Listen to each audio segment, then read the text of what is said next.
Hello and welcome to Twist List. Today we are looking at 10 Japanese weapons invented too late to win World War II. The Nazis had some interesting weapon systems. If they had been deployed earlier or in greater numbers, they could have made the war much more difficult for the Western Allies. But what about the Japanese? We often think of them as primitive with their banzai charges and kamikaze aircraft, but Japan produced some high-tech weaponry that was superior to that of the US. If the Japanese had deployed these weapons earlier, they might have been game-changers during the war. At number 7 we have submarine. By 1944, hundreds of American B-29 bombers were systematically burning Japanese cities to the ground. Japanese anti-aircraft guns and fighters were not up to the task of shooting down the B-29s, which often flew higher than Japanese defenses could reach. Having realized the threat in 1943, Japan developed the Type 5 anti-aircraft gun, which was a bigger variant of the Type 3, the largest Japanese anti-aircraft gun then available. With its shells reaching up to 20,000 meters, 65,000 feet, the Type 5 could easily reach the flying altitude of B-29 bombers. Unfortunately, by the time the Type 5 was ready for production in 1945, it was too late. Much of Japan's urban and industrial infrastructure was already in flames, which severely limited the production of Type 5 guns. Two guns, coupled with a sophisticated new targeting system, were produced and stationed near Tokyo. In August 1945, they shot down on the list B-29s during a raid. If more of these guns had been available earlier, from a Japanese attempt to design Japan would have faced much greater danger. Single-engine fighter aircraft. When that attempt failed miserably, the Ki-73 design team turned toward a more conventional twin-engine design in 1943. The first flight in November 1944 immediately proved that the team had a good aircraft with excellent handling and maneuverability. The aircraft was designed with an impressive armament of 4 cannons in the nose, enough to shred any Allied aircraft. Unfortunately, the Allied bombing of the Japanese homeland meant that the Ki-83 never became operational. Continual Allied attacks interrupted flight testing and destroyed 3 prototypes. When Japan surrendered, the Americans were surprised to find the aircraft because they had no intelligence on it. When tested with high-grade American aviation fuel, the Ki-83 reportedly reached a top speed of 760 km per hour, 470 miles per hour, had an extremely fast climb rate, and was surprisingly maneuverable for an aircraft of its size. The surviving prototypes were taken to the US for testing and then scrapped.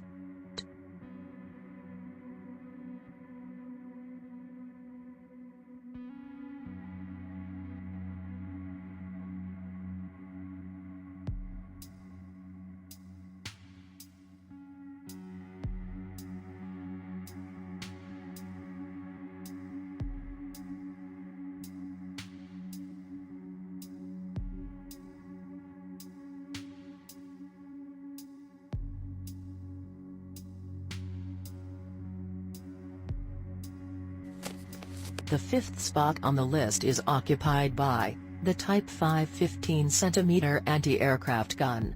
The Kyushu J-7W was probably one of the most bizarre military vehicles ever conceived and built by Imperial Japan.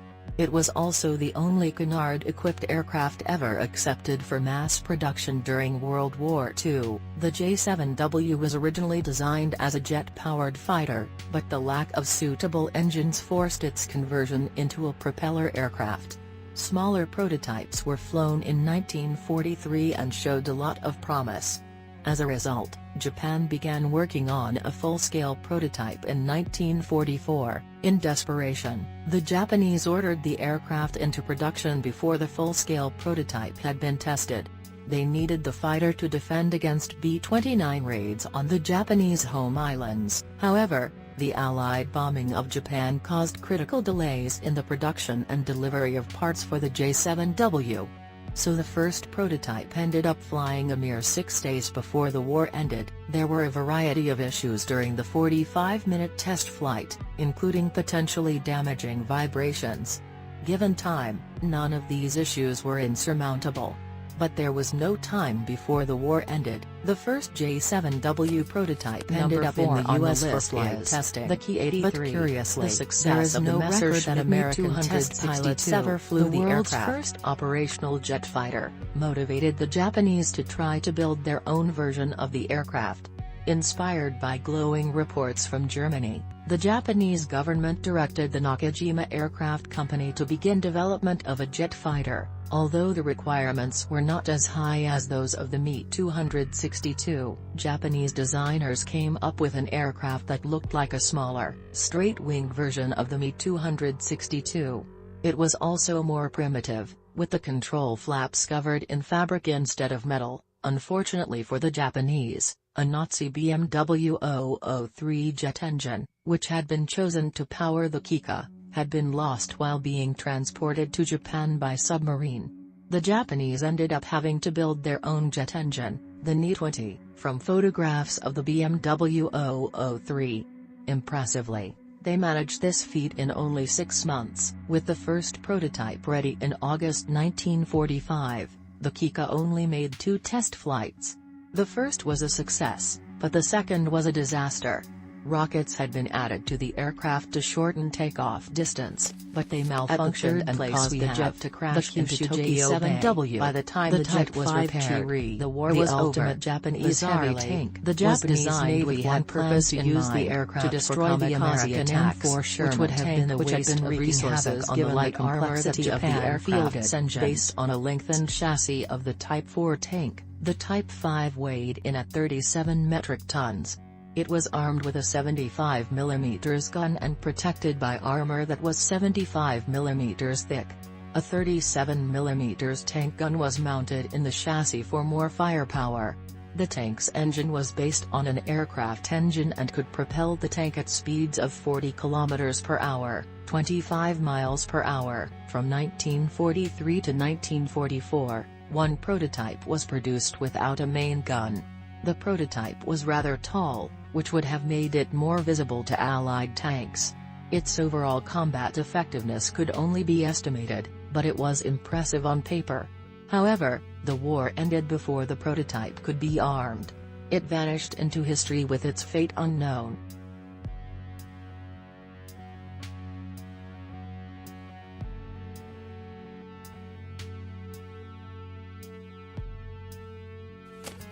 At the second spot is the Nakajima Kika. As many of Japan's early World War II successes had been won with long-range bombers and fighters, Japan sought even longer-ranged strike aircraft to extend its reach over the Pacific. Developed from the call by the Navy for a 4-engine heavy bomber, the G-810 Rinzan was to have the top speed of a Japanese fighter aircraft, a range greater than 3,200 kilometers, 2,000 miles, and a bomb load of more than 3,600 kilograms, 8,000 pounds. When the first prototypes made their maiden flights in 1944, they performed extremely well. Unfortunately, by the time the G8N might have been useful, the Allies were already knocking on Japan's door. By that point, Japan needed more defensive weapons like fighter aircraft and anti-aircraft guns, not long-range heavy bombers. The G810 was never used. Further production was cancelled because Japan was quickly running out of the light aluminum alloys needed to build the aircraft.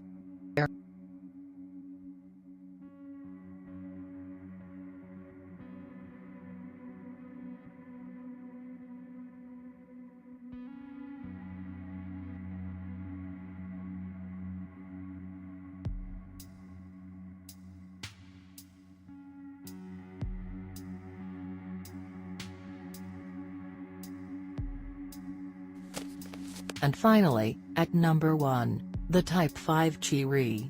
Although the Japanese built the largest battleships the world had ever seen, they didn't neglect their smaller ships.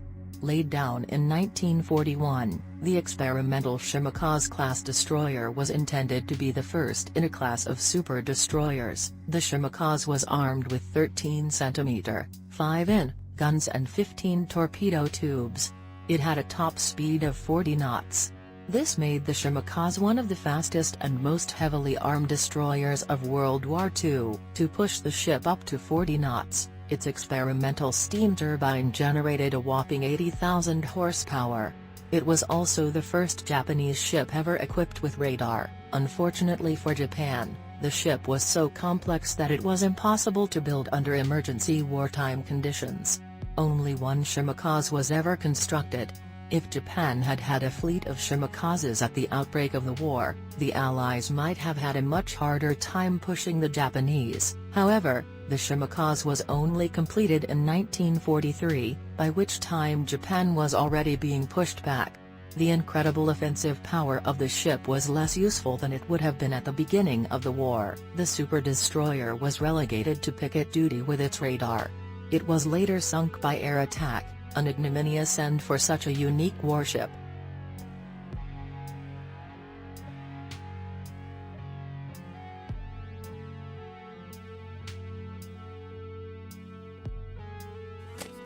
At the third place we have Charles Gates Doors. Many US vice presidents have to take a back seat to the POTUS in the public's consciousness, but here's a VP who stands out for his unusual accomplishment. Before he got into banking, politics, and ultimately became Calvin Coolidge's vice president in 1925, Doors liked to play the piano and compose music. He co-wrote a classical ditty for violin and orchestra in 1911, Melody in A Major, a Doors melody.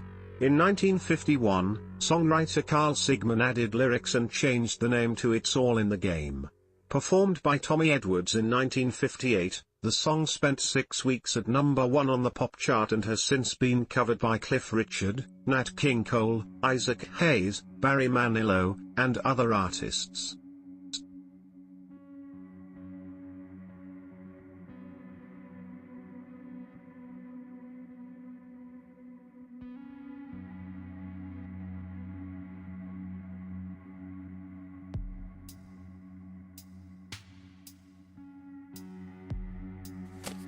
At the second spot is America's first victim of homophobia. In 1647, when Manhattan was a Dutch colony called New Amsterdam, a married barber surgeon, commissary of stores, and respected explorer named Harman Maindits van den Bogaert was caught in flagrante with another man, a black slave. Sodomy was a capital offense according the strict Calvinist faith practiced by the Dutch at the time. Pursued by the authorities, Van den Bogaert broke out of custody in Fort Orange and fled with his lover to an Iroquois village, but was tracked down. In the ensuing struggle to capture him, a shootout occurred and a longhouse was set on fire. He was literally dragged away by the posse and returned to Fort Orange. He got out a second time, but drowned in the second escape attempt, possibly making him the first victim of homophobia in North America.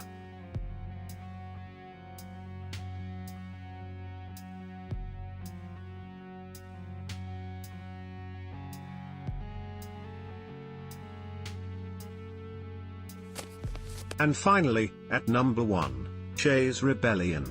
Not very long after the end of the Revolutionary War, some citizens of Massachusetts once again took up arms to defy an oppressive force, this time, the newly formed state government in Boston.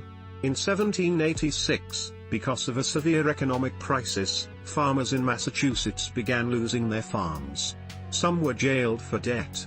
Petitions became mass protests by farmers and other citizens, which led to jailbreaks, and finally a short-lived revolt under Daniel Shays. Their main acts of civil disobedience were blocking courts to prevent other debt-laden farmers from being imprisoned. By 1787, Governor Bowdoin's forces put an end to the rebellion, but voters sympathetic to the rebels' situation didn't re-elect him.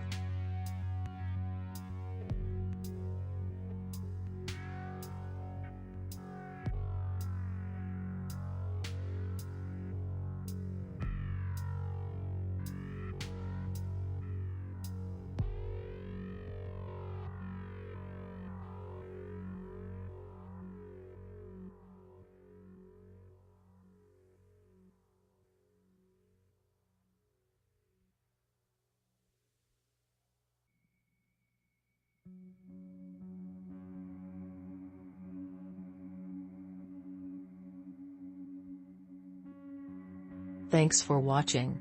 If you enjoyed this video and would like to see more, then please hit the subscribe button.